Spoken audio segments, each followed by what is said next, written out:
Today's episode includes some stories that'll crawl under your skin and stay there.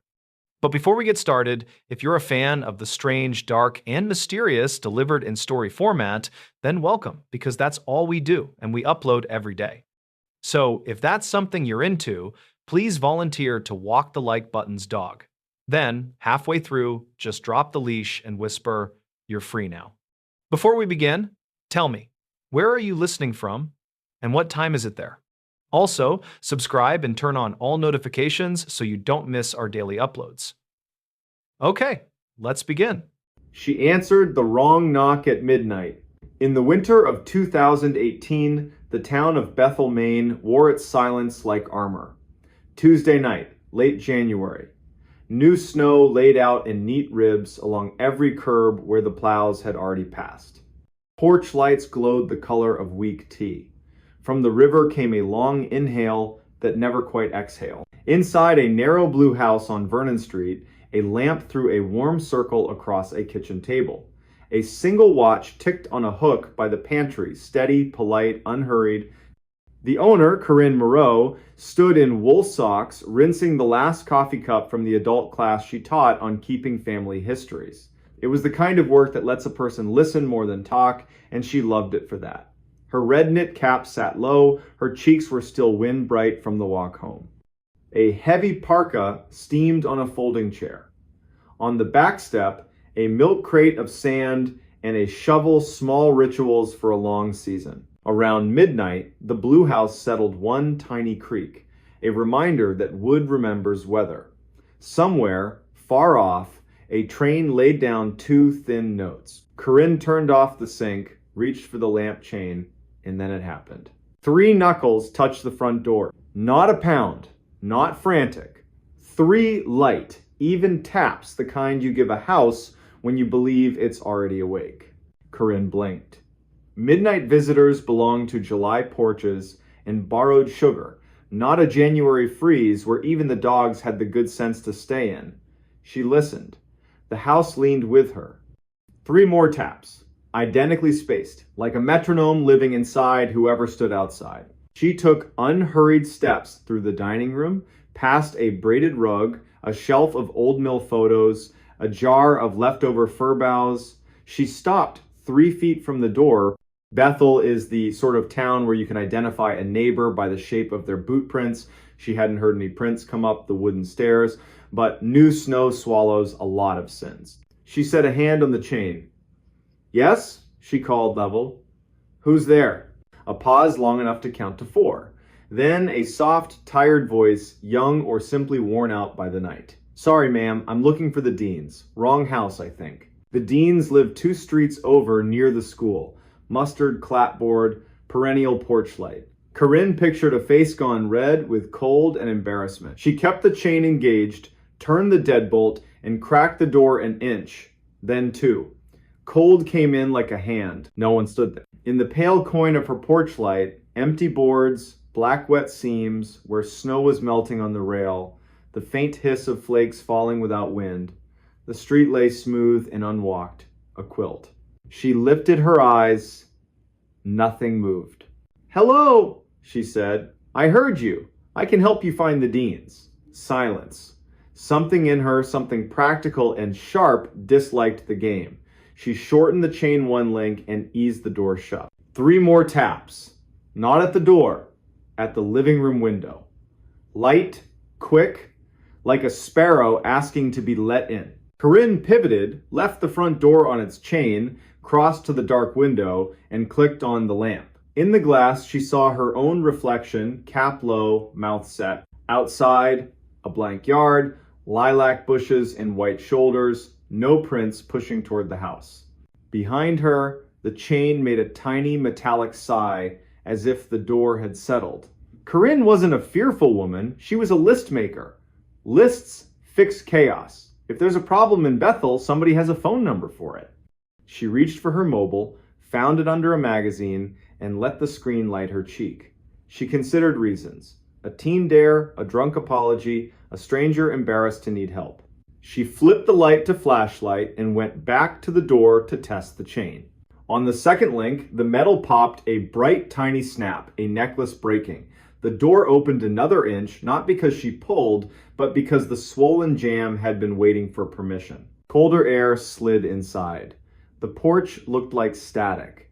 No silhouette, no shadow, just stillness. The unnerving kind you feel when a familiar room has been ever so slightly rearranged. Stop, she told herself. The door, the night. She closed it, reset what was left of the chain, threw the deadbolt, and put a palm flat on the wood. Out loud. For her own nervous system, she took inventory. Door shut, chain up, deadbolt engaged. I'm inside. Snow on the porch. No footprints. It's after midnight. I'm calling non-emergency now. Rilla at the sheriff's office answered with a flannel voice.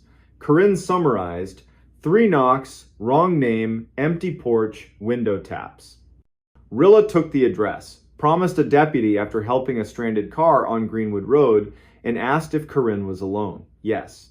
Then, do not open again for anyone you can't see and greet through glass. Understood, Corinne said, and said Rilla's name back to her, because names make long nights shorter. She switched off the hall light and watched her street from the living room window. Across the way, the blue house was dark. Miss Doyen had gone to Lewiston for the week. A camper sagged under a tarp. Farther down, the broker's wire reindeer still stood in their thin fur coats. Snow hushed everything. The heater sighed and fell silent. Shadows stretched, then tightened. Her reflection in the window became a stranger standing too close. She looked at the doormat, no melt. The rail, no hand. A soft shuffle at the back door. She didn't flinch. She moved by plan.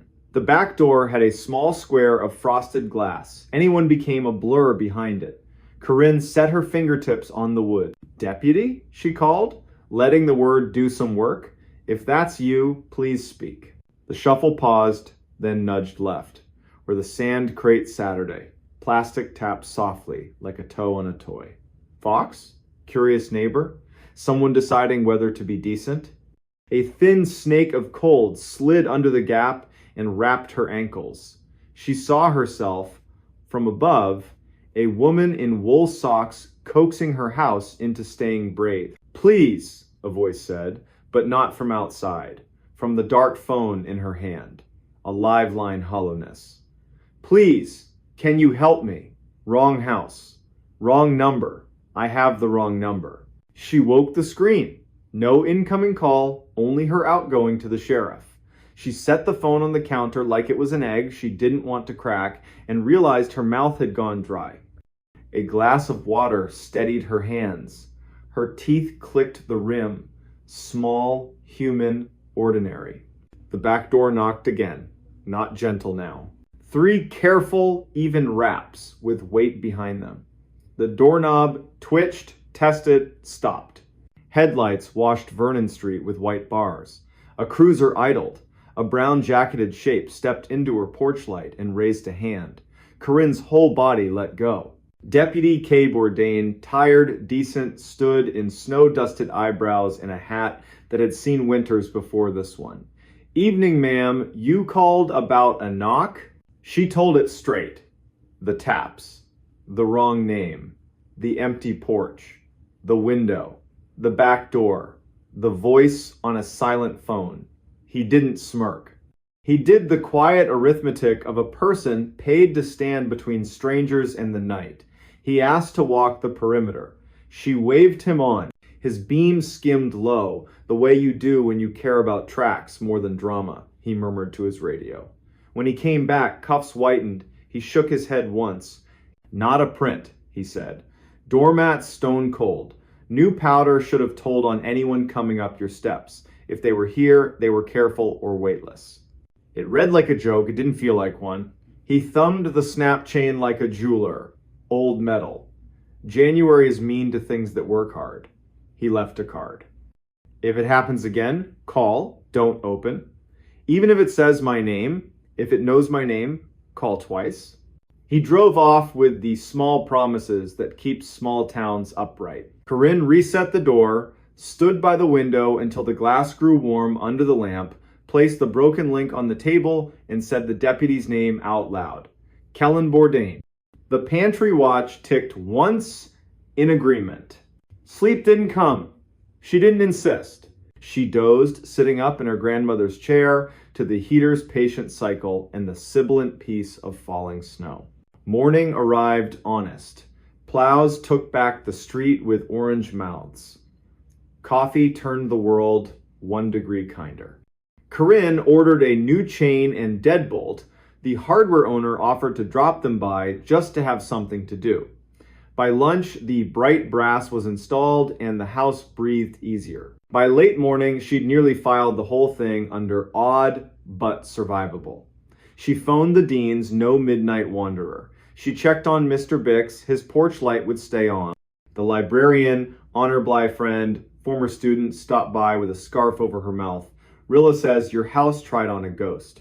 A generous word for a good knock, Corinne said, making tea. When she mentioned the voice through a dark phone, Honor's hand went to her own pocket. My Aunt Reba got a call during the 2009 storm, Honor said, from my uncle's number. He was on the couch next to her. No sound. Then a voice used her name like it had a library card. She set the phone down and said my uncle's name twice. The voice said, no, like it was correcting her. Did she believe it? I believed the way she sounded when she finished, like she'd passed a test she never agreed to take. They made a plan. Supper at Honors above the library, cards, easy conversation. At 3:40, the hardware man fit the new chain, talking loudly and cheerfully about a raccoon that learned to knock with a spoon. Corinne dropped the broken link into her desk. Not to keep, just not to throw away on the day it happened. The evening at Honors was ordinary, in the best way. Garlic, old paper, a radio station from the middle of the country. At 10:10, Corinne walked home under a coin moon, let herself into the blue house at 10:32, and set her keys in the bowl. At 10:36, 2 quick knocks at the front door. She stood with her palm a hand width from the wood. I'm not opening, she said, frank but not rude. Say your name and purpose or try another address. Silence. Then the almost bass of a voice felt in the chest more than heard. Please. Wrong door, wrong number. Same words. Heavier. She killed the lamp, let the room go, exterior, scanned the street. Plenty of prints now from a day of living, but none fresh to her steps. The kettle clicked on the stove.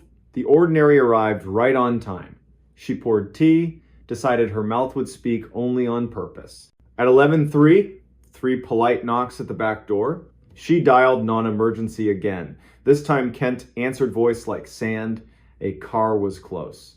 She thanked him twice.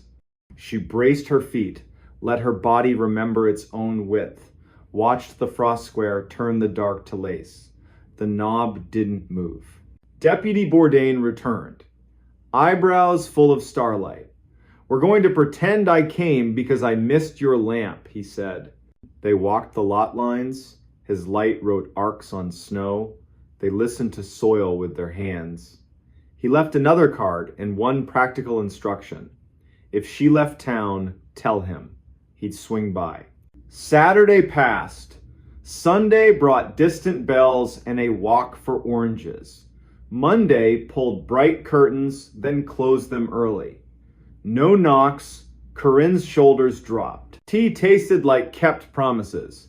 The broken link stayed unchanged in the drawer. Then Tuesday, full circle. At 11:56 p.m., 4 minutes shy of the same hour, a voice came from the little radio by her kitchen clock.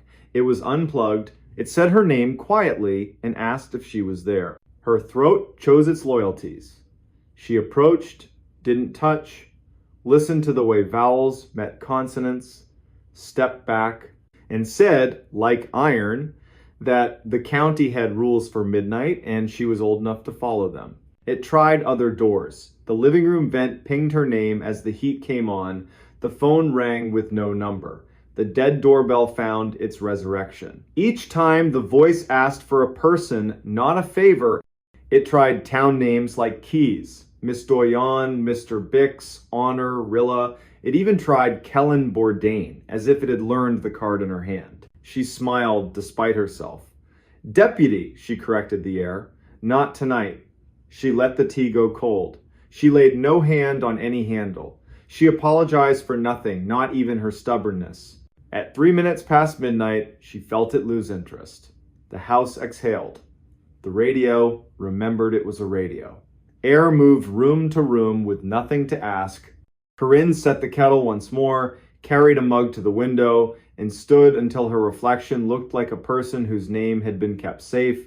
Then she slept like someone had tucked a quilt around the town. Over the next week, stories salted Bethel. A woman on North Road heard a screen door open and close for nobody. A late dog walker heard tapping on stop signs like a patient hammer. The mail carrier heard her name from a garage and almost answered before remembering what day it was. No one was dragged into snow. Locks held. People learned one sentence and used it when darkness stood close. Not tonight, not this house. When the river loosened and the sun laid a silver road across it, Corinne and Honor watched the water tell itself a story. They ate pie at the diner and called fine what it was victory. On the way home, Corinne passed the dean's mustard house and thought of that first polite voice. She detoured, set a gloved hand on their rail, and said their name into the wood, a practice she'd adopted, give places back their proper nouns. At her own door, the new chain shone ridiculous and perfect against blue paint. She ran a thumb over it and heard the small metal truth. Tonight will be ordinary. Keys in the bowl. The watch ticked. The heater hummed. The fridge sighed like an old man. From the street. 3 knocks. Not on her door, on the blue house next door, where Miss Doyon's son-in-law was picking up the last of her winter clothes. A harmless sound, not a summons. Corinne felt sudden tears. The body likes to test itself and then be returned to ease. She laughed Small Bell back in tune and said the sentence she meant to keep for every winter that followed. We don't answer the wrong knock at midnight. We count it. We name the hour. We call the people whose job is the porch. And we keep our names warm inside our mouths until morning reminds every room who belongs where. In spring, when the town smelled like wet earth and hope, Corinne swapped the fur for tulips, oiled the hinges, watched the river take its time. In summer, she carried the broken chain link to the bridge and tossed it in. It flashed once small, bright fish and vanished. She stayed to listen to the water write its own sentences, wearing the quiet expression of someone who had been invited to a test, had closed the door gently, and had chosen again to stay. The door in his basement wasn't there yesterday. Late October, year 2018, West 73rd Street was getting shoved around by that lake wind, long, hard gusts that make whole blocks clench their teeth. Rain ticked the gutters like pinball. Inside a brick duplex that still smelled like plaster dust and stubborn varnish, a 37-year-old hospital electrician named Callum Brenner was doing what he did most nights. Fixing his future with his hands so his head didn't wander. Callum had bought the place in June, ripped up carpet in July, learned the patience of plaster in August. By September, he could ID every pipe by sound. The furnace, original to that era when guys wore hats to breakfast, cleared its throat every evening like an old smoker, then usually behaved. Widowed at 33 by a soft word doctors hate, Callum had decided you can outwork the long hours if you give them a job. His job was this house. A blue notebook on the kitchen counter held the list. Beside it sat a chipped ham radio mug, Coil Me Maybe, that he pretended not to like. He'd been in the basement 100 times. It was a good basement by neighborhood standards. Poured walls, old coal chutes, mortared shut in the 1960s, work sink, with a stain shaped exactly like Michigan. 2 doors down there, one cream painted into a porch cubby full of sleeping paint cans, the other a janky plank into a crawl space where the October Mice Union held meetings. He knew both. He'd made peace with both. He had not met the third.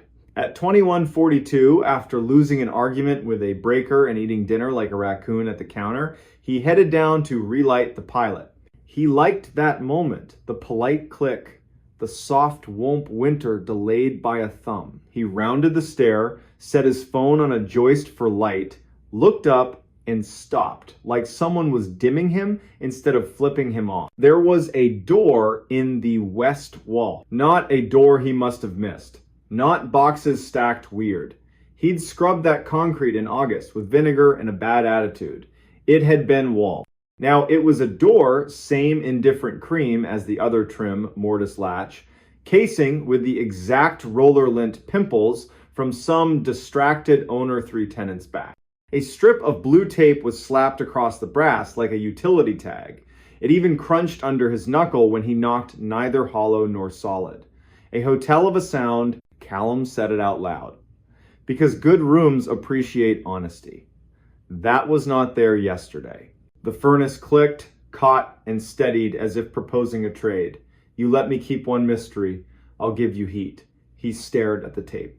It said utility in tiny letters and a number no department in Cleveland uses. Upstairs, he wrote it in the blue book. Wednesday, late October, year 2018, new door, west wall, basement. He made coffee he didn't want. Then he called the one neighbor who knows the right nouns for the wrong problems. Genevieve Trask had worked 30 years in the bus yard parts department. Even her dog, Primitive Pete, followed house rules like a union contract.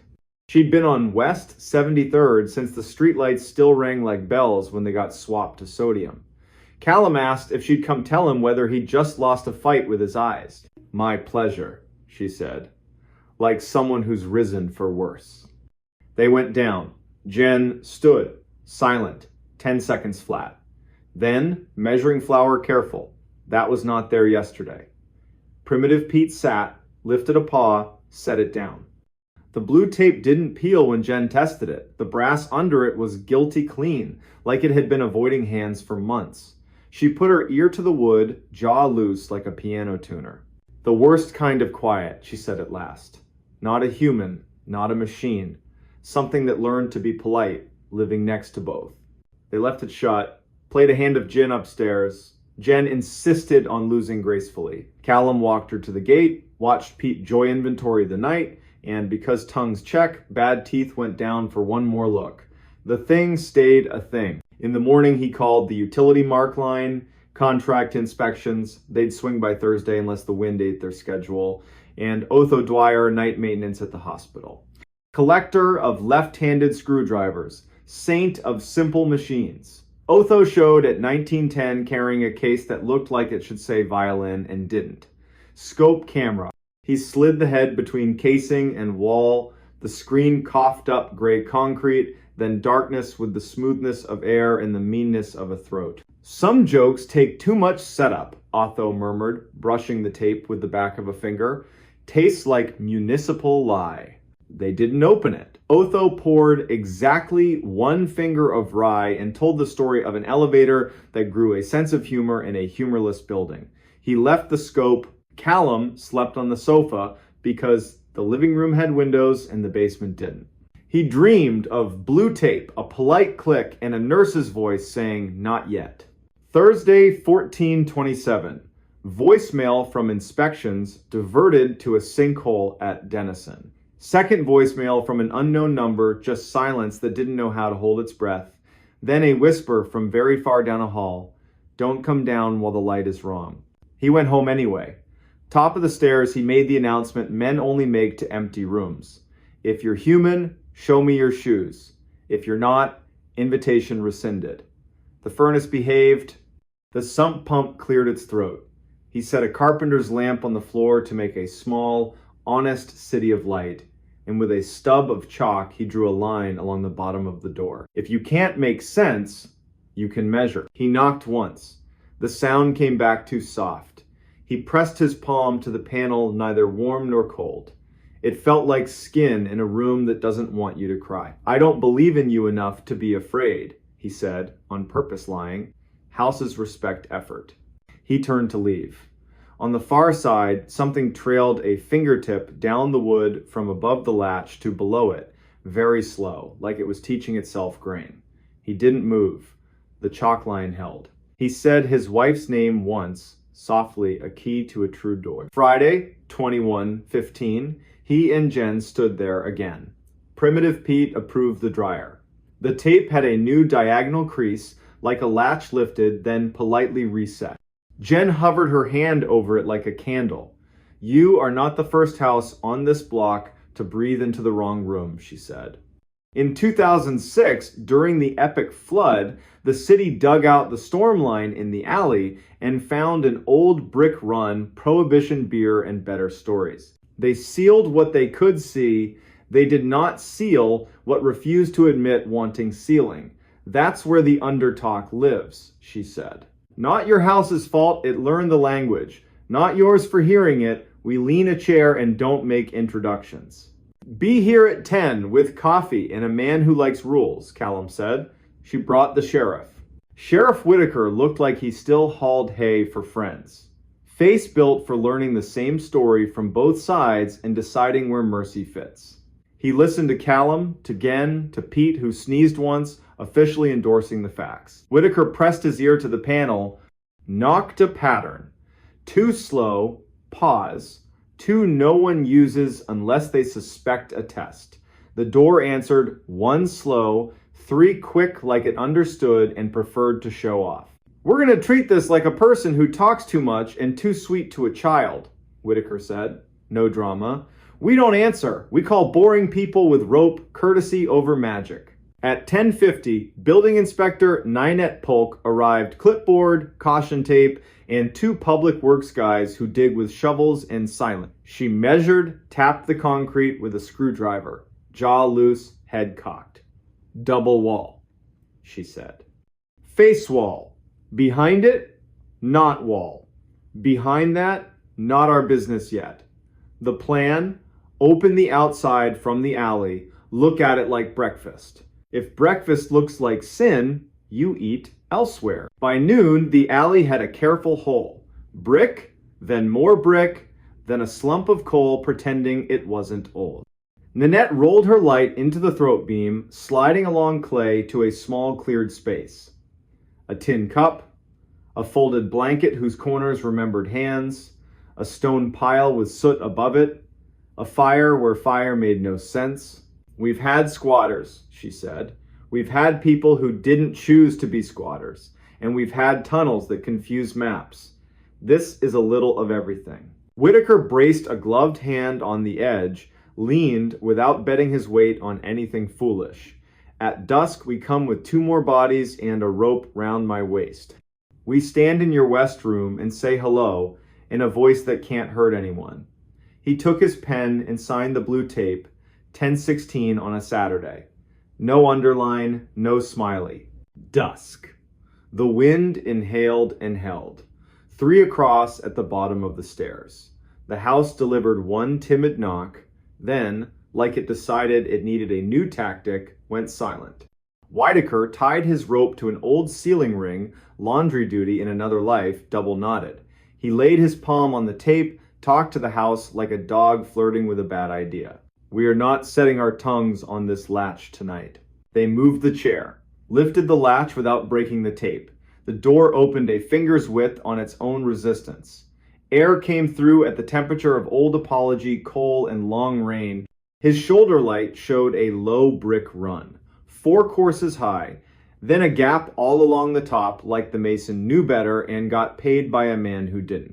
In the dust beyond, 4 finger marks, evenly spaced. Someone who'd learned to count to 4 and wanted company, and a 5th, shorter one like a tired heart. Whitaker didn't step through. He bent, lowered his head, and said a name to no one, like a midwife teaching an empty room the word it's waiting for. "Is anyone here who can stand the sound of their own name?" 20 heartbeats, then a cough from the corridor, not brave, not sick, small on purpose. A voice, careful, like someone who only wants to borrow the part of the law that cares more about living than rules. "I am hungry." "Come into the light then," Whitaker said, measured. No names, no introductions to the dark. A face glanced into the cone, then jerked out. Quick. Private decision. The figure didn't cross. "Do you have a sandwich?" they asked. Jen started to answer. Whitaker lifted a hand. The room obeyed. "We have a sandwich. You may have it on this side." He set it on the brick, stepped back a generous pace. A thin hand took it. Gratitude made of bread and shame filled the small room. "I didn't steal the ring," the voice said. "The ring was already in here. It's welded to the wall." "We'll speak again in the morning," Whitaker said, as if this were any kitchen, any night. "If you're still here, that would be a blessing." The dark laughed, once surprised at the word blessing. Then, "I'll be here," the rain decided to stay. They closed the door. No chair. Sometimes chairs are theater when you need policy. Sleep came in the way it does when a house tries to grow a new tongue. Morning, the chalk line had a clean nick where the door had opened and closed. The tape now had 2 creases. In the alley, the little camp had a second cup that hadn't been there. On the brick, a note, "Careful hand, fountain pen tidy. Thank you, I won't be here long if you leave it. I know the way that does not ask you to break your rules. I followed voices, and that was my mistake. I am leaving now by the other mouth." Nanette read it, folded once, bagged it, dated it in words events like "this should resist numbers." "Sometimes people want a story," she said. "Sometimes they want a door that says, 'No, we'll build you the second one.'" They hired masons from Ohio City argument-winning walls. A second wall went up in front of the first, tied with rebar that enjoyed its job. They pumped the crawl with flowable fill. Fill is kinder than concrete. Cut a new drain to the alley with the city's blessing, which almost never happens and did. They left the door hung for the sake of the room so a man, mug in hand, a year from now, could touch a latch and remember that fear behaves when it isn't fed. One Sunday in December, after the work and after the lake found its winter voice, Callum stood at the bottom of the stairs, set a sandwich and a thermos on the brick. No speech, no theater, listen. The house was just a house.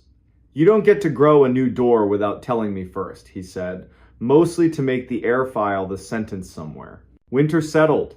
Primitive Pete suffered boots. Jen taught Callum to let houses tell their little understories without volunteering his name. Whitaker sent a holiday card with a knot on the front. Otho reclaimed his scope, pretended to be offended at how clean the lens came back. Nanette drove by twice in January to make sure the wall looked like it meant it. In spring, the city found more legacy brick down the alley and filled that too. The report used the word legacy like a period. Every now and then after midnight, wind slides between those houses like a memory that learned to walk. The furnace coughs a sound you could mishear as a polite knock. A man stands in his basement with his palm on a harmless latch and says the names of the people who made a strange night decent: Genoveva, Otho, Ninette, Whitaker, and the name of the woman he loved, because names are keys, and grief is a door you don't open so much as a company. Then he turns out the light. Basements have long jobs. They don't need help from shadows that think they're clever. If you ever buy an old house in a city that keeps secrets under its sidewalks, you might wake up to a door where plaster swore no door would be. You don't owe it curiosity at midnight. You owe it a list, a lamp that won't lie, a neighbor who can make quiet into a tool, and the dull bravery the trades teach. Knock once, count to 20. Call someone with rope, and if a voice on the other side calls your name like it's entitled to it, remember the single sentence that carried an ordinary man and his unremarkable house through a night when the city tried to breathe through his wall. We're not answering, we're not leaving, we're coming back with more people and better light. The recording that should have never been played. Late September 2013. Central Kansas. Wheat laid flat by wind that came off the prairie in long, mean sheets. The Sumner County Historical Annex, an old brick co-op turned archive, sat there taking it. Inside, one lamp, one table, one woman. Her name was Vesper Lyle, 38. Precise. The kind of voice you imagine coming off a radio tower at dawn.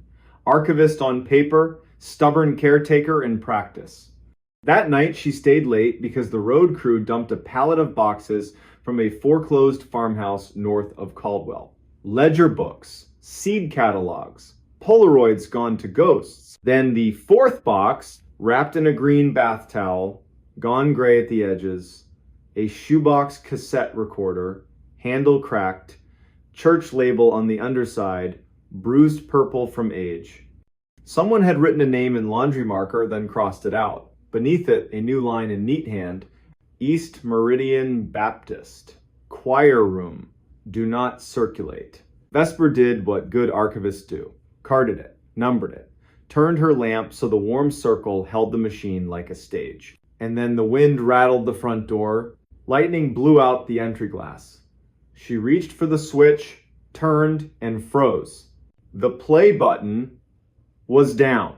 The reels were crawling, lazy, stubborn, as if the tape was heavy with whatever it was about to make the room remember. Vesper crossed the floor, pressed stop. The button fought her like it'd been glued in place by time. The reels sighed to a halt. She laughed once, no humor in it, locked the thing in a steel cabinet at her feet, and called dispatch. Torrenhovel answered, midnight voice. She told him about the storm, the boxes, the busted cartwheel. She did not mention the recorder. People who work nights don't invite extra work into a room.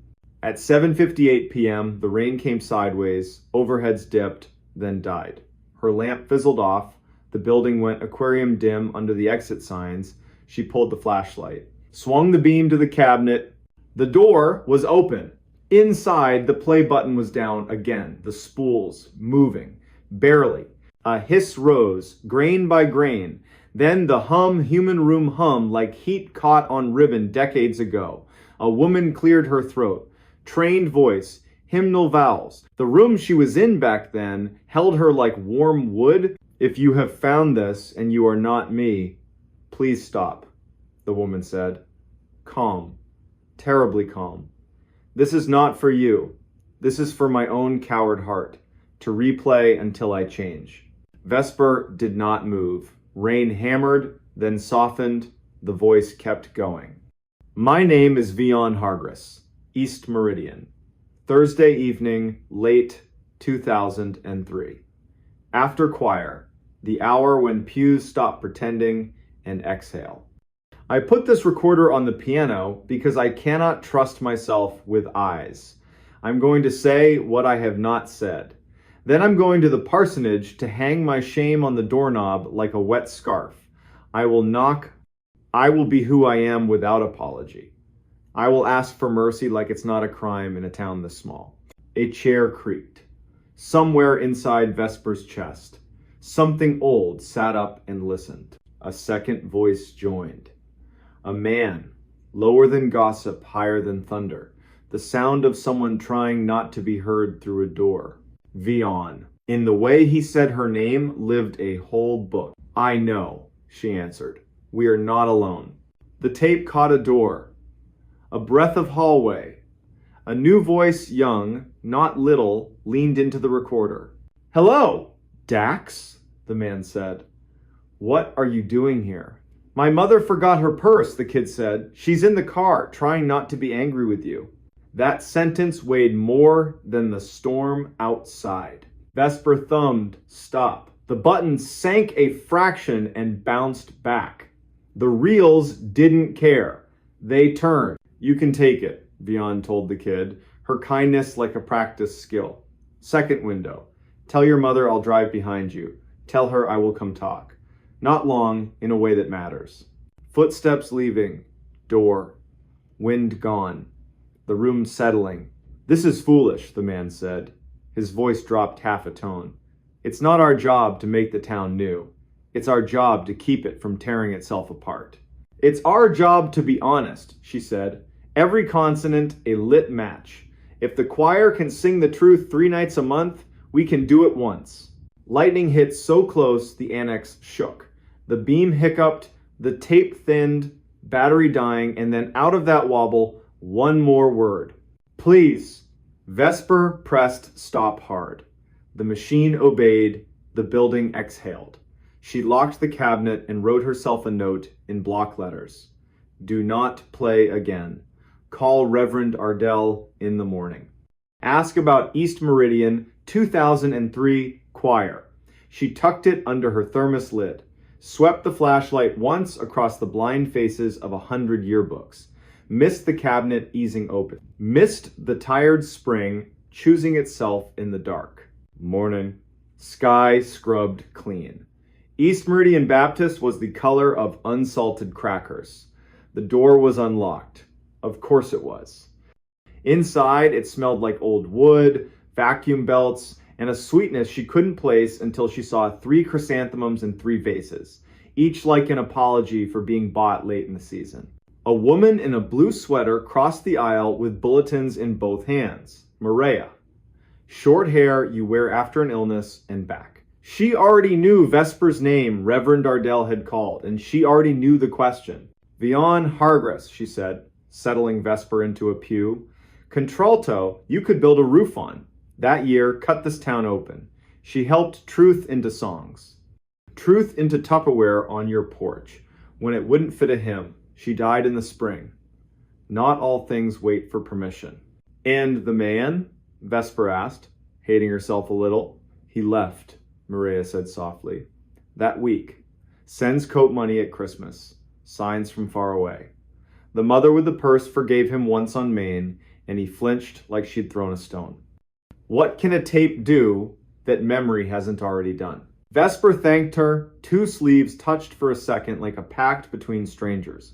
Back at the annex, she set the recorder on the table and microwaved tea because the air felt wrong. At 1:12 p.m., the bell on the door didn't ring. It just opened.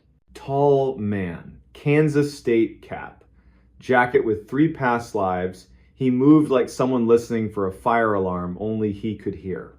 Are you Vesper Lyle? He asked. She nodded. My name is Dax Hemphill. I grew up 6 miles east of East Meridian. My mother used to forget her purse.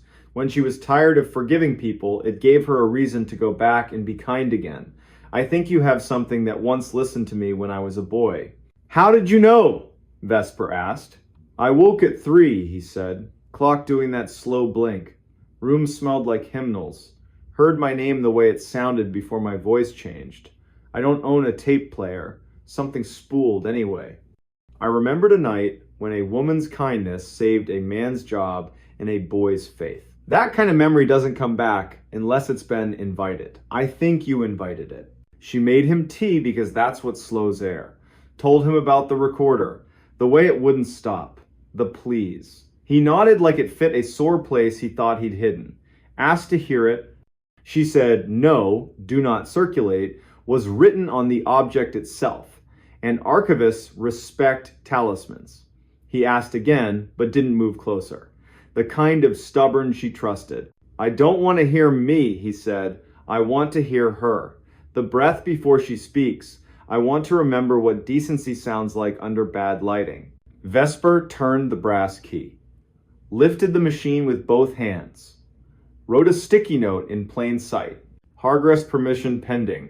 Listening requested by Dax Hemphill. Then she pressed play. Hiss. Blanket of old air. Vion again, scratch brave. If you are not me, stop. If you will not stop, at least do the kind thing and listen all the way through. I am done being half brave. The machine jumped ahead on its own, like it knew where today needed to land. Back to the 2 voices after the kid left. Tires over road seams. We cannot, he said. We must not. You will kill what mercy they have for me. We can, she said, steadying him by syllable. We must. Do you think the Lord is confused by us? He said her name. She said his. The tape spared the names. Names belong to kitchens and porches, not cassette spools. The room on the tape breathed wood, carpet, a beat-to-death piano, a hymn board with 4 numbers that looked like a secret only children can't crack. Then a knock, not on the room's door, on the recorder. A tiny mosquito tap, a fingernail keeping a body from saying a big thing. Dax flinched.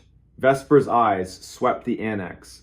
The annex held its breath, the way a building remembers why it was built, to store dangerous things gently. Vesper didn't stop it. Sometimes kindness is letting a sentence finish. Fine, the man said, with funeral tiredness. Fine, we will be what we are. Names in the paper. Second pew. Let the looks do their best and fail. We will put our child, he stumbled, then finished. Our child in the nursery when it cries. We will take turns walking it. We will call my mother and tell her the right story. We'll give your mother the same gift. We will be small for a season, then we will stop being small.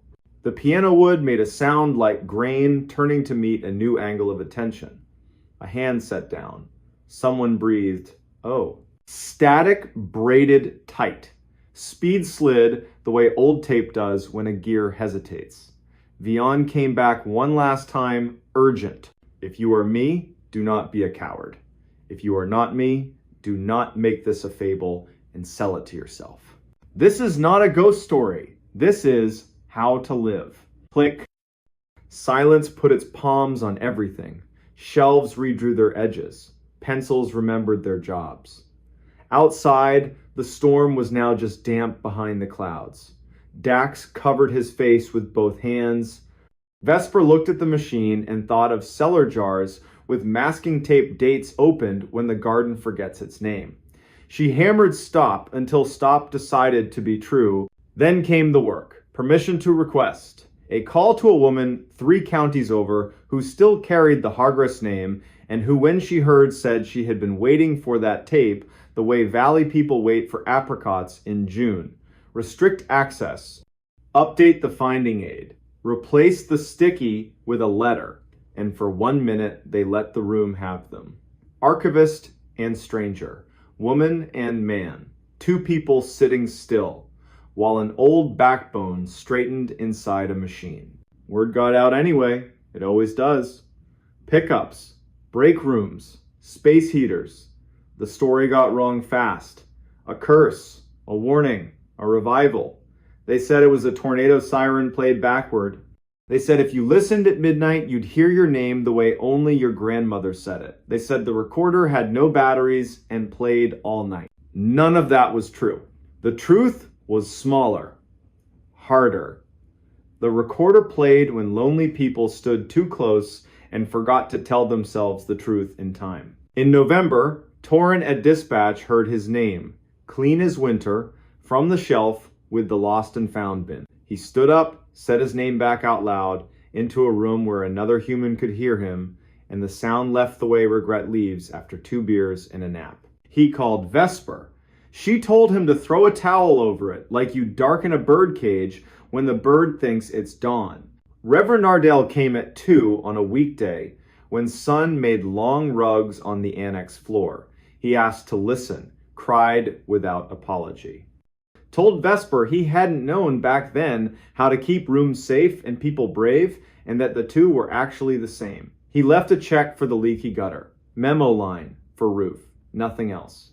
What else could you write? Winter sharpened everything. Spring mud had birthdays. Summer made the annex smell like paper and dry lemon peel. Vesper kept working her quiet miracles. She learned what thunder could change and what it could never touch. Late August, the tape did its last trick. It broke.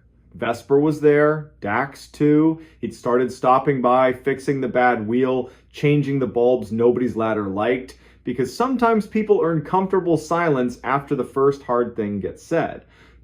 The machine chewed a loop into its own teeth. Vesper cupped it like a panicked bird. "It's okay," she whispered to plastic and time. "We've got you. We're listening." She had 3 clean copies made on a professional deck in Wichita.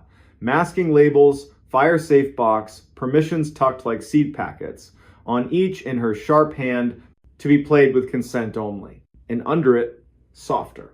Do not use this as weather. On the anniversary of the storm that shoved a box of wrong memories into her life, Vesper sat in the back pew at East Meridian. The building hummed with the quiet electricity of rooms that have been forgiven for what was done in them and what was refused and are willing, finally, to be only rooms again. Maria slid her a peppermint. They didn't say the names they weren't saying. The Hargress family wrote, "Keep it where it's surfaced. Don't let people make a party out of it. Let students hear it who think bravery is always big. Let tired people hear it when they need proof that decency can be made with two hands and one good sentence. Keep the names off. It doesn't need them. There was coffee and cookies in the annex hallway, and a microphone that squealed once and then behaved. A reporter asked a trembling question. Vesper answered like someone who refuses to stage a drawing room drama when a kitchen table will do. "We're not here to gossip about the dead," she said. "We're here because a woman recorded who she chose to be and then did it. That's a civic treasure." The recorder sits now in a clear box so people can't love it wrong. On Saturdays, they ask if it plays by itself. Vesper says, "Only when you stand too close and forget you're alive and allowed to speak." Then she hands them a pencil and a form and teaches them how to leave something worth keeping for the next bad night. If you drive east out of Caldwell in late September and the sky bruises again, you might see a single lamp in one window. You might open the door, hear the chime, and breathe a room that smells like paper and patience. You might notice a soft hiss from a machine that retired from magic and kept its dignity. Two people at a table, one with a pencil, one with a small wrench, bent over a ledger. You might understand why the recording should never have been played, and why, since it was, the only right response is to live in a way that won't require another like it. When the rain finally tears free, it will be loud and brief. Gutters will try their best. The annex will settle deeper into its foundation. On a shelf in a locked box, a cassette will keep its peace. And in 100 kitchens and a dozen sanctuaries, voices will go on doing what they were built to do when they belong to bodies willing to be ordinary and brave. They will say, "Please." They will say, "Stop." They will say, "Go now, it's time." And in the smallest, steady way that haunts longer than any ghost, they will say, "We are listening." The girl who walked home twice. It was 1930-something. The air smelled like wood smoke and apples. Drizzle turned every porch bulb into a little planet. The high school had cut loose early for the game in Lexington. Band kids fogged up a bus with laughter.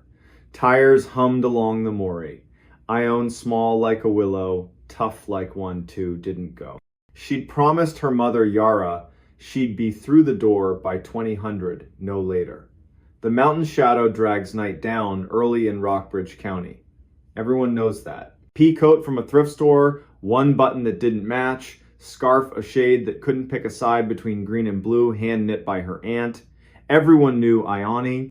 She worked mornings at the bakery on Nelson Street, slipped the paper through Mrs. Kemp's slot at the White House with the red door, could identify every dog in 3 blocks by bark alone.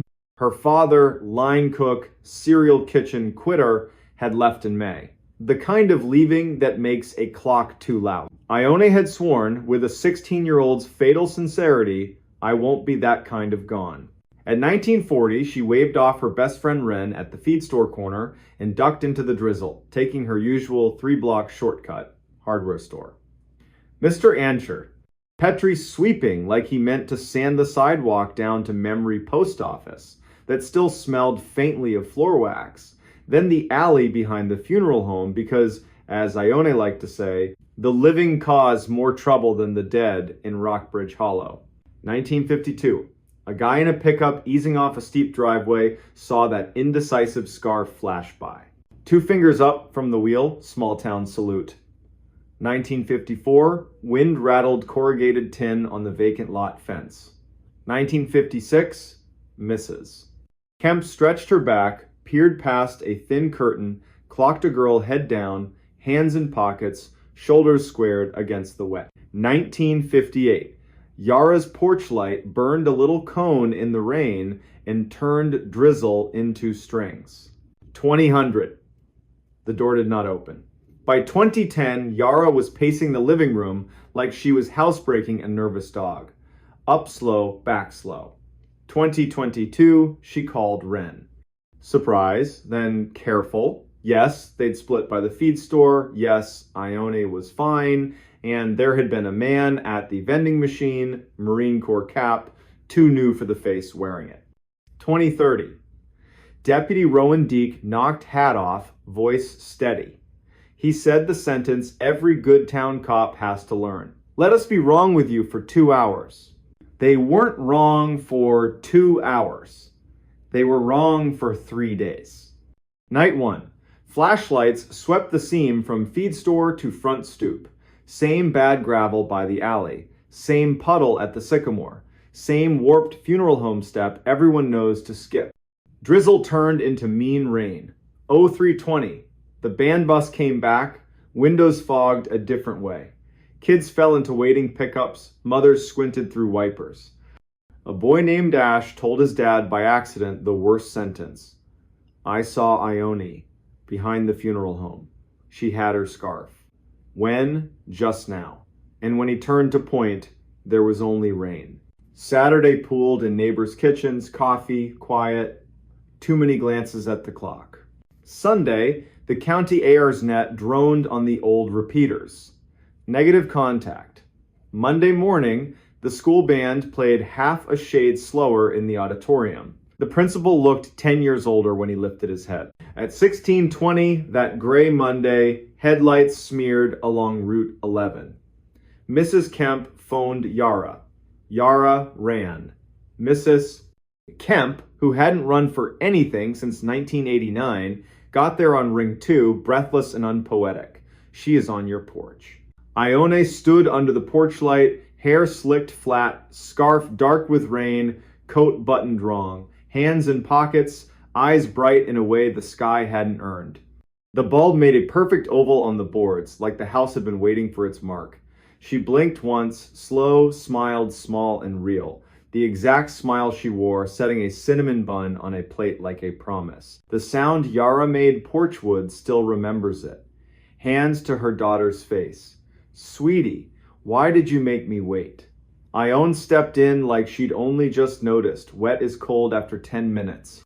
Shoes kicked off in their forever spot. She looked around, stared a beat longer at the stove clock, the plain round one rust comma on the wall under the nail. Half a laugh, swallowed. Deputy Deke came in careful, body language that said, I belong here, but I won't make the room smaller. Ione, he said, in that slow jailhouse tone that lets people choose their own shape of words. Genuine surprise from her. Deputy Deke, did you get a new car? He hadn't. She tipped her head like a bird when a window stops offering sky. Then why is it so quiet? Dr. Sigrid Hall, neat as a single sentence, took temp, checked pupils, asked, what did you do between Friday and Monday? Walking home. No flinch from the doc, just a neat note. Sometimes you leave people the only word they're willing to carry. More questions. What do you remember?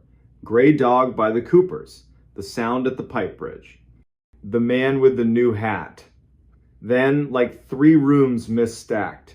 I don't know the rest. Her mouth around the O made Yara flatten both palms on the table like she was steadying the whole house. 3 weeks. Rockbridge Hollow learned a delicate routine. They let Ione be. Dawn at the bakery. 2-handed grip on the sheet pan. Reverent buns on paper. She stared at the post office bulletin board until the pushpins shone. Guidance counselor Emmer Holliday sat with her twice a week gentle work, invite a memory to take 1 step without pushing it down the stairs. On good light days, Ione would offer a new pebble. The river slapping the old mill raised concrete. A walnut leaf rafting a puddle.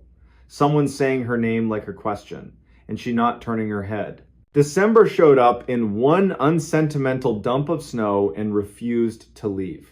Yara learned to sleep an hour at a time. The wood stove learned the new schedule without judgment. Christmas came with casseroles, feed store gift cards, and 1 perfect scarf from a woman who couldn't afford to buy it and a woman who couldn't stand to see the old one anymore. By March, the Maury pretended to be more than a river, and a fisherman found the marine cap downriver of the pipe bridge. He called it in and didn't touch it. Like a weird engine smell under your hood you hand straight to a pro. The man who'd worn it had drifted back to Roanoke the day after Ione was found, paid his motel bill, smiled at an elevator that apologized for itself, and left. The cap had no story the town could use. Spring, summer, peepers screaming, telephone wires singing when the wind drops off the ridge full of opinions. In September, 1 year minus 2 months, 17-year-old Ione stood in Yara's kitchen at 1943, poured tea she didn't want. Tired in a way sleep can't fix. Yara, to keep from saying one thing too loud and scaring 3 others, wrote a safe talk list on the back of an envelope. She never got to use it, because in 1947 the front door opened with the exact little 2-tug rhythm of someone who lives there. In the entry stood Ione, peacoat, mismatched button, that undecided scarf, hair wet from a drizzle that did not exist on Nelson Street, eyes bright in a way that made the room back up by instinct. The Ione holding the teacup rattled the saucer, set it down, turned toward herself and made a sound. The porch calls a bird hitting glass. Doorway Ione smiled, small and real. "I'm home, Mama." The stove clock ticked 1 very loud second and then remembered its manners. Deputy Deke again hat in hand. Dr. Hall's stethoscope already warmed the way good doctors do. Counselor Emmer put both palms on the table and didn't sit until Yara did. The town did not come. A small place knows when a crowd ruins the edges of a miracle. They asked gently, "When did you start walking? Where did you turn? Did anyone speak? What did the river sound like?" Doorway Ione answered with the same script as a year before. Dog, pipe, bridge, hat, walnut leaf. The difference wasn't the words, it was the way the room caught them. Every sentence landed like the place had already set a plate. Deke stood in the kitchen threshold and looked both ways. He saw 2 girls, he saw 1, he saw none. He kept his face steady so the room could borrow it. "Sheriff, Judge Crease, how do you write this in a report? Breathe with me, the practical spells." They kept both Ionests in the room because what else do you do? Dr. Hall took 2 pulses, one just off the other. Checked eyes, left, right, months backward, both did it. 2 wrists, 2 heartbeats, both wrong in different right ways. Her face gave nothing away and everything all at once. 2140. Somewhere down the block, a stubborn riding mower coughed into one more season. Emmer broke the spell with 2 perfect lines. "We're going to give the new arrival an apple, and then gentler. And we should stop calling her the new arrival." They gave her the apple. She held it like a small planet, looked at it, at the clock, at Yara, at Ione, at the hallway, to the bedroom where long division and bird names had been learned. Then, matter of fact, not triumphant, not afraid, "There are 2 of me here." The tone wasn't a request. It was a math answer. She had finished counting and was waiting to be told what the number meant. The town did what towns do when the world tilts and insists it's always been level. They made order. Cedar chest to the living room. Second bed. Pastor Rowe came kind mouth. Better history. He knows how to talk without turning a room into a church by force. The sheriff, the judge, and a university woman from Lexington with a voice that makes you believe machines can help without showing off. Her term, identity event. It looked great in a report and was useless at the kitchen table. That night, Yara dozed and woke, and dozed and woke. Twice, she stood in the doorway and watched 2 girls sleep by lamplight. One hand out of each blanket, palm open the exact way Ione had always slept, as if catching sleep required a hand ready. Twice, her mother hand reached to pull a blanket higher and shook in a brand new way. Morning stretched the house back to its old shape. The bus hissed at 07:45. The driver glanced at the porch without meaning to. Mrs.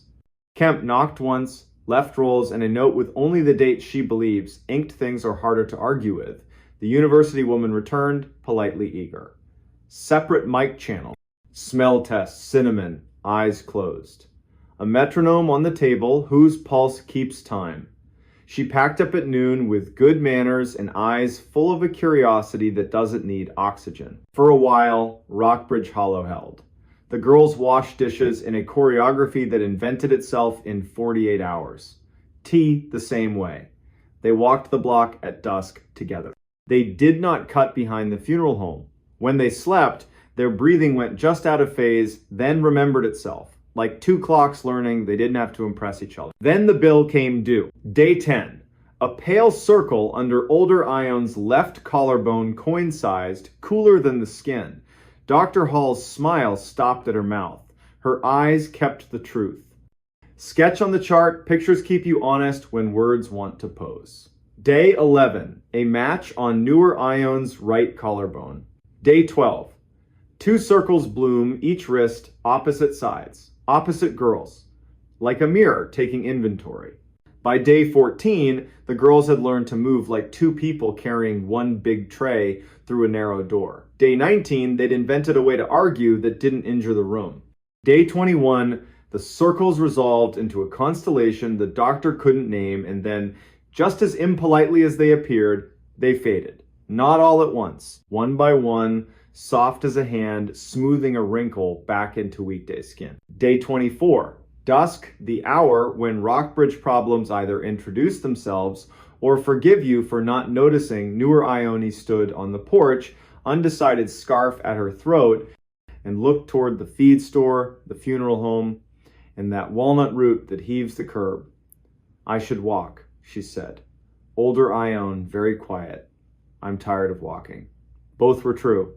Yara chose the loudest kind of bravery that makes no noise. We'll walk together to Pastor Rose, she said, and lend him our feet for 1 block. Then we'll come home. They did. The town watched by sweeping already clean porches. The girls returned, ate, slept. The circles faded, like a bruise deciding not to be dramatic. Day 31, 05:20. Newer Ione rose, made tea she didn't want, folded the undecided scarf on the table, smoothed it with both hands, thumbed the mismatched button, and laughed without humor, private joke between her and the world. She opened the door to rain that wasn't there for anyone else and a porch light that was. She stood on the exact board as the year before. Turned, as if to give someone permission to follow. No one did. Step 1.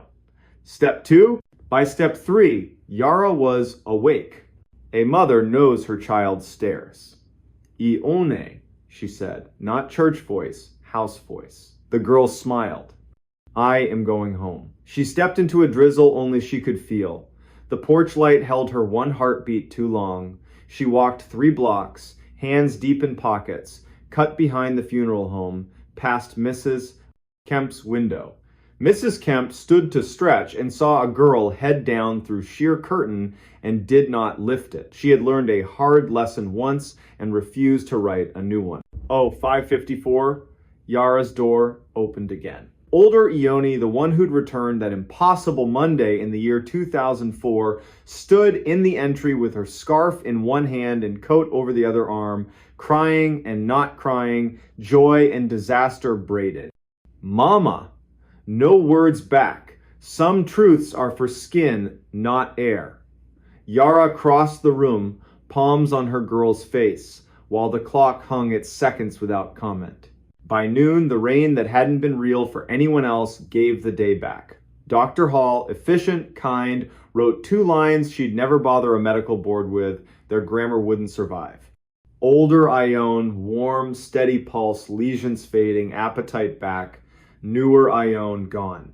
Pastor Rode delivered a casserole he hadn't cooked. He's learned how to honor offerings without stealing their credit. I don't know what to call the second walking, he admitted, voice low. The first wasn't a trick. The last wasn't a theft. When the porch asked for a witness, they gave it one. That was right. Weeks stretched. The house learned gratitude without building a festival around it. Ione went back to mornings at the bakery, face to the heat, wrists remembering Cinnamon's weight. The Tuesday dollar tip from Mrs. Kemp, return some customs, survive any weirdness. One Sunday, Wren braided Ione's hair on the stoop and didn't cry until the knot that spot where promises and prayers looked the same. Deputy Deke waved with 2 fingers and didn't slow. Habits keep towns from unraveling. Sometimes in late fall, when the walnut drops a single leaf onto a puddle and the river at the pipe bridge sounds like the old mill remembering. People here say, without moving their lips much, that they saw Ione walk home again. They don't mean a ghost. They mean a woman carrying her own shape through weather that didn't deserve a name, and for 15 sidewalk steps they felt porch lights turn on in their chests and were kinder to their own breath. Years later, one Sunday in the year 2019, Ione worked the bakery counter with her daughter, on her hip, hair loose because the day hadn't asked for more.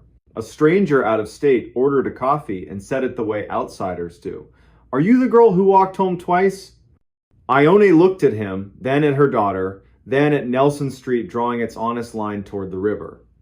"I'm the woman who did her best in Rockbridge Hollow," she said, kind, firm. The stranger made a sound halfway between sorry and disappointed and took his coffee to go. That night, the porch light over Yara's door hummed like it has for 15 years. Little transformer in a housing that outlived storms, bulbs, and one remarkable season. Walnut leaves fell in 2s and 3s. The stove clock kept obedient time even after time had misbehaved. Yara sat in her chair, listened to the night count itself, and felt the house settle into its old bargain with joy and fear. She spoke one true sentence into a room that had earned it. "My girl walked home. My girl walked home twice." The missing campers were never alone. Today's story takes place in Idaho's Salmon Chalice backcountry. Late September 2018. 2 campers vanish near an old fire lookout. Search teams go in, radios crackle, dogs work. Then a voice in the timber starts saying one of their names. And the rule out there, the one they don't put on maps, is simple. If a voice calls your name and there isn't a mouth you can see, you don't answer. Sunday night. Rain falling in thin ropes, polite but insistent. The granite smells like a coin. Weekend traffic bleeds east. In Shoup, the cafe lights go down. The river keeps its sentence. On the 3rd floor of the county building in Salmon, under humming fluorescence, dispatcher Kaya Merritt settles a headset and sips from a chipped mug. 41, good at hearing the difference between wind on a mic and fear in a throat. At 21:47, the primary line rings a childlike rhythm. Kaya picks up a careful male voice. "I need to report 2 overdue campers, my cousins. I'm next to their truck at the Loon Creek turnoff. The camp host told me to call before I get brave." Kaya goes methodical. Names: Ivor Doss, 42. Lena Doss, 38. Boise people. Left yesterday with a light kit and ridiculous amount of jerky. Destination: Ridge by the old Jarvie Lookout. They brought a radio. They also brought stubbornness. "Stay with the truck," Kaya says. "Do not step into timber." Coordinates go into the form twice, clean. Deputy Roland Knapp, 39, a face that makes people tell the truth by accident, drops a cup of stew and starts his hour-long drive. Ranger Nick Salcedo checks in from a cabin near Panther Creek. Patient voice. Knows where people make their first wrong decision. By 22:40, red and blue lights lay themselves across wet trunks at Loon Creek. The blue Ford is locked. A map inside is soaked, still readable in a bleeding wet. Camp host materializes. The pair planned the ridge, backed in for an early exit. "Rain's coming," he'd warned. "Rain brings the air alive," they'd said. Nick slides the map onto the tailgate. A penciled circle on the ridge. A dotted line up the wrong drainage, then corrected like a man who doesn't like admitting guesses. Beside the circle, Lena's neat list. Stove, coffee, headlamp, prayer. "Time matters," Nick says. No volunteer conga line onto wet granite at midnight. Cousin stays with the deputy. We do this steady. At 1, they find the camp the way you sometimes do. Ghost of a new fire ring, a tiny cairn somebody couldn't resist. A boot print Rain is trying to steal. 2 sets. Walking together. Roland marks, calls it, brings them back. Morning plan gets written like an anchor. Kaya works the night like a loom. Tracks down Lena's sister in Meridian, leaves a message that is compassion twice and panic never. Calls in a K-9 team ode to the county, In her log, she writes 5 quiet words only she will see. Do not answer a name. Dawn. Cloud lifts, leaving diamonds on every needle. 15 people drink black coffee at a folding table. Nix runs a finger over the map and splits the country into sectors. He adds the rule, the one you only hear from people who have earned your trust. If you hear a name and there's no visible mouth, lock eyes with your buddy, say their name, make them say yours. Do not answer anything from timber, not even if it uses your song. A new kid raises a hand. Is that folklore or a line I can put in a report? It's how you get home for lunch, Nix says. Teams move out with that respectful, quiet September pines demand. Dogs in bright vests quarter the slope. One line takes the spine, another slides into a black burn, snags like busted metronomes. Thayer, the cousin who made the call, walks with Deputy Knapp, not because he should, but because men who wait at trucks break in slow ways. At 9:19, a dog gives a small bark. I found your idea, not yet your person. Handler Ione Taggart slips among ferns and retrieves a rolled shirt under a low lodgepole limb. Damp collar. Tiny stitched L. Bag. Tag. Ritual keeps hearts from shouting. 10:52. A voice calls a name, thin through timber, left of the draw where a baby creek is deciding what to be. Lena. 2 syllables shaped like someone speaking into a scarf. Sounds like Ivor. Except Ivor's voice usually laughs at the edges. This one doesn't. It says her name and waits like a bridge. Nix lifts a hand. Heads swivel. Everyone refines a face. Thayer. Thayer. Roland. The voice tries again. Help. A dog bristles, then thinks better of it. Wind turns the voice into a trick. Now above, now behind, now whispering from the leaves at their boots. Lena. Roland plants a ribbon and a thyme on a larch and draws an arrow fatter than the rest. We don't answer, he says, calm enough to steady the world. We mark and move. By noon, sun saws through the cloud and turns steam into foxfire. Teams reset. Dogs drink in wide licks. The medic truck ladles sugar into paper cups. Kaya slides each bead of the day onto a string, times, places, and a line that means more than the paper can hold. Voice saying, Lena. No face. Afternoon, a different kind of luck. Farspur team finds a neat cone stack beside a rock scratch. Lena, her sister will later say, loves to arrange things. The cones point toward a cleft the map calls nothing. Old guys at the cafe used to call it buzzard slot. At 16:31, they find Ivor. He's on his back, one leg crooked the wrong way, eyes open to the sky like he's willing to believe in it. Lips split white with thirst. He makes a sound that's half apology, half joy. We stayed on the spine, dropped too fast, rain shoved us into a bad shelter. We heard the lookout radio from the valley, the weather loop, thought it was a truck, followed it, found no truck. Then we heard Lena's name, my voice saying it, but not mine. I didn't answer. That's why I'm still here. Where's Lena?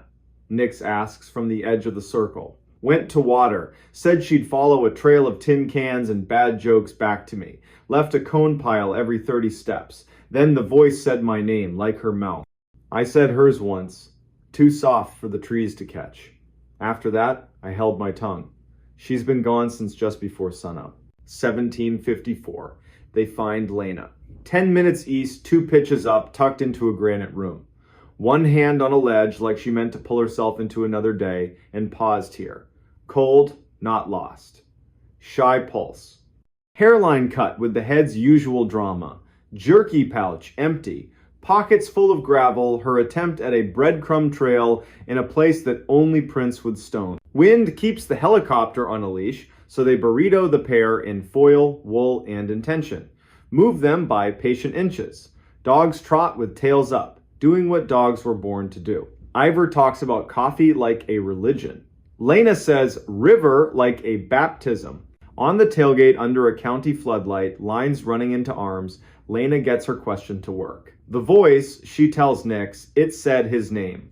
It came from the wrong place, above, behind, under my feet. I didn't answer. I counted to 50, then 50 again. Sat on my hands so they wouldn't lift like a trained dog. I just repeated your rule. Find a face. Say a name you can see. People get hurt up here when they answer a mouth that doesn't have their best in mind. You did right. Thayer. Because brains want drawers to push fear into we were never alone, were we? Lena gives a small, tilted smile. That's mountains for you. You're with wind. With water. With old decisions other people made and left hanging in the trees. We borrowed theirs. Wind behaves. Helicopter drops in. Medics step out with faces that make mothers cry from relief alone. They pack the dosses like a wedding dress into a trunk and lift. A scrub pine below the ridge, bows, releases, bows again. After midnight, Kaya types the sentence that chased her all day. The missing campers were never alone. She knows it's not a checkbox. She puts it in anyway. The weeks after, the valley chews it. In diners, it was echo. On lifts, radio bounce. In coveralls, catamount. Brain mirrors, and then quieter. The one sentence that matters. If you hear your name in timber and there's no mouth in sight, don't answer. A month later, blue sky so clean it feels stolen. The Dosses bring a paper bag to the ranger cabin. Knit hats, plain and practical. On the tag, Lena's neat line for when the wind forgets itself. They sit with Nix and, briefly, Kaya. Words are carefully unimportant. Nix talks burned hills learning green. Ivor describes a mispainted bridge teaching Boise patience. Lena says she now speaks her people's names out loud each morning, not to offer anything to the air, just to remind her mouth what it's for. She adds one small thing, offhand. Counting while it called, I pictured roll call. Teacher calls your name chalk in her hand. You only say here if you can see the chalk. That helped. By next fall, a laminated card shows up on the camp host board at Loon Creek. No sermon, just a rule in rainproof letters. If you're overdue, sit, count, save heat, call only when you see a face. Do not answer the timber. No author. The host denies it, then admits he likes that he would have. Winter lays down thin law. One dawn in a high cabin, a radio unplugged, says a name perfectly. The men grin like at an old joke. They say each other's names and keep making eggs. Sun clears the window. They follow the line they marked in gray light and find a snowmobiler parked like a guy at a bus stop choosing a story. He says, I heard you all night. They say, not us, friend, but we're here now. Years later, at the Shoop Cafe, Sunday closing time, you might hear it slide by. Loggers arguing about draws, a couple practicing their baby's name, somebody at the counter saying, those campers below Jarvie, they weren't alone. Nobody is out there. The hills keep you company, sometimes too well. If you catch Kaya after a shift, headset marks on her face, she won't give you a ghost story. But if you ask what she learned that September, she'll look at the river and say this: listening is work. Names are tools. Home is where you only answer when you can see who's asking. A town can hold itself together with a quiet rule repeated by people not interested in drama. She might even add, very soft, that the missing campers were never alone, and neither are you, if your hands stay steady and your mouth remembers when to keep its strength. Then she'll tip well, step into a night that smells like pine and iron and rain, and head home where a clock mutters forward, a radio sleeps politely, and the mountains lean in, listening like they always do.